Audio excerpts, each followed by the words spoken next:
Alrighty everyone, welcome back. It is now March 21st of 2023, and there's a lot of things going on between Disney, Lucasfilm, Jon Favreau, Dave Filoni, and other creators at hand that are really handling the Star Wars franchise at heart, and exactly where everything is gonna go by Star Wars Celebration and D23 later this year.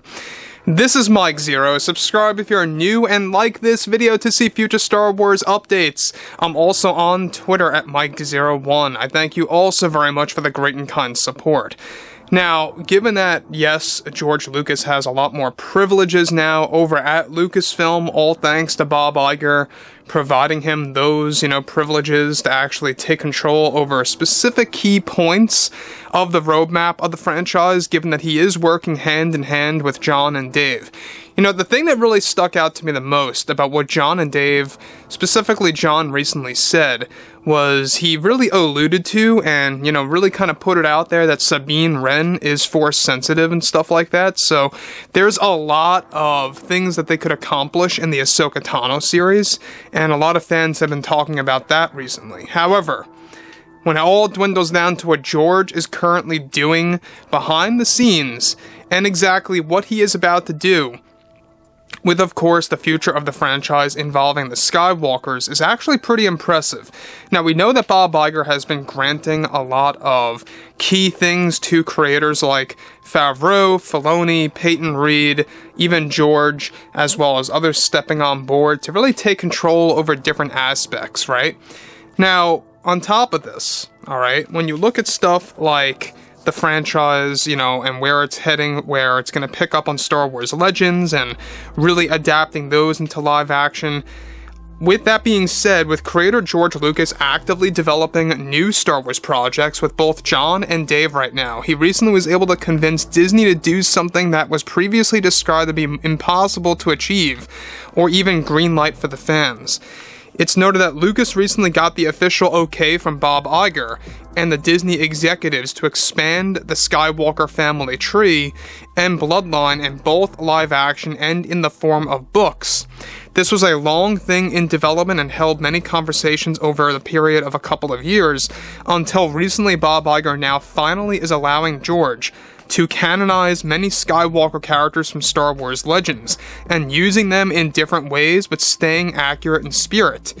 Now, it's noted that Lucas got the approval to canonize the son of Luke that will be unveiled first in the upcoming Family Tree book next year, followed by a mystery live-action series planned to drop in 2025. Additionally, Cade Skywalker is and has been in the works already, but will be used in further material that will take place many years after the sequels. The goal by Lucas with Jon and Dave's help is to expand the Skywalker family tree, including a character named Cole Skywalker, spelt K-O-L. Let me stop right here real quick. Now, these are actual characters that existed in Star Wars Legends, alright? I don't know if you guys ever read the old books, I'm sure that many of you did, but in there are more Skywalkers to just Ben Skywalker, who was Luke's son at the time. There were characters like Nat Skywalker, Cole Skywalker, Cade, all these different characters, some of which were very unknown with little to no background, others of which did have a background. To me, the ones that had the most backgrounds were Cade and Cole, apart from Ben. So that's basically the ones that they are focusing on, those three Skywalkers that are going to be brought into the existing canon.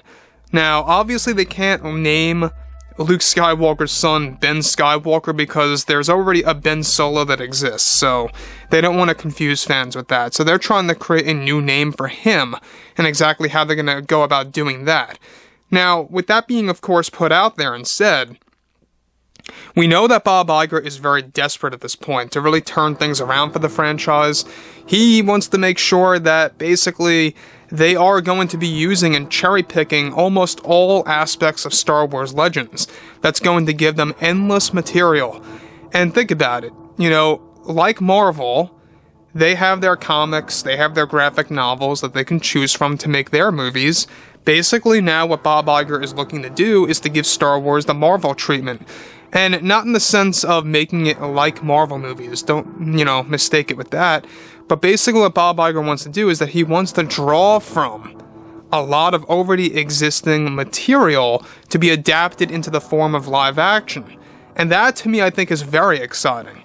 You know, the fact that they are going to be able to do that and will be doing that is going to give them endless material for the years to come. Again, Bob Iger really wants to create a home run. And that home run is going to be the Ahsoka Tano series. That's the big starting point. So anyways, moving on to the next thing here. Bob Iger, of course, felt that this is the best way to go. They already agreed on initiating episodes 10 through 12 to be the last Skywalker trilogy and will feature Cade, of course, in further different ways. This is described to be the final plan now, and that they want to begin production on episode 10 by the end of 2026 to get in release some years later. With the Skywalkers expanding both in shows and eventually on film, they will also be told in various books, visual dictionaries, and more for the fans to engage with and learn more about. A majority of this is already being worked on right now and will go into full effect to the canon by 2024 during the summer or fall. That it will be, of course, instructed by George mainly, along with John and Dave helping out. So, here's how I look at everything. When you look at how they're using the Legends characters as a way to kind of just embrace new material that already technically exists, I think it's a good move on their part. But the fact that they are initiating in episode 10 through 12, and that's a more distant project, by the way, guys, it's nothing that we're going to see anytime soon, but Disney views that as their last-ditch effort, their Hail Mary, to give it one last shot for the Skywalkers on the big screen, where it's basically going to feature new Skywalkers. So that's their attempt in one avenue. The other avenue is the incorporation of some Skywalkers like Luke's son into the existing upcoming Star Wars shows. That's another avenue that they're taking as well. So Bob Iger is really trying to think like George Lucas did back in the day. We're talking about like back in the 80s and the 90s and the 2000s, of approving all of these stories that really expand the family tree and expand different points in the actual timeline of the franchise, right? So there's a lot of things going into it. Now, when you look at stuff like the sequel trilogy, that's where it really failed. It didn't really have the spirit of Star Wars within consistently. It had moments, let's be real and honest about that. There's no denying that. It had its moments. The sequel trilogy, yes, had moments. For me, though, it did not consistently offer anything special, from start to end.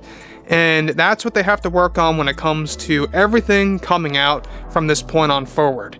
So we know that Mando Chapter 20 airing technically tonight at 3 in the morning, technically also tomorrow.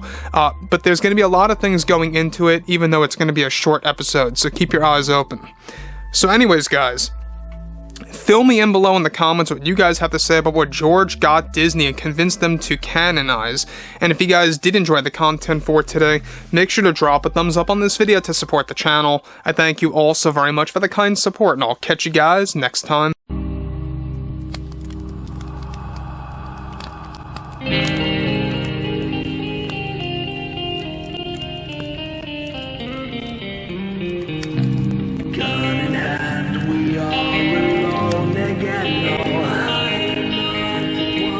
From night to moon we hear them moans again.